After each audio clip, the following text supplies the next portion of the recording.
ہے۔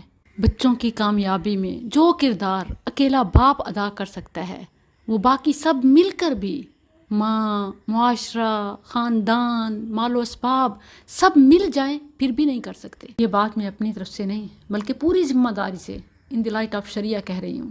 باپ کی نیکی، باپ کی شرافت، باپ کا تقوی، باپ کا حیا، باپ کی پرہیزگاری اور سب سے بڑھ کر باپ کی حلال کمائی، یہ بہت وزنی چیز ہے۔ باپ کی توجہ کا کوئی متبادل نہیں ہے۔ جب ہم اس موضوع پر بات کرتے ہیں تو بعض لوگ جذباتی ہو جاتے ہیں اور کہتے ہیں کہ اچھا اب مرد باہر کے کام نہ کرے، عورتوں کی طرح گھر میں بیٹھ جائے۔ تو میں ان سے مخاطب ہوں، میرے بھائیوں، آپ اپنا ہی کام کر لو تو یہ بہت ہے، مگر کام کرو، وقت ضائع نہیں۔ اور بچوں کی تربیت کے لیے وقت نکالنا، یہ کام کرنا ہی تو ہے۔ اس کام کو چھوڑ کر اگر آپ پراپرٹی ڈیلنگ میں، بزنس میٹنگز میں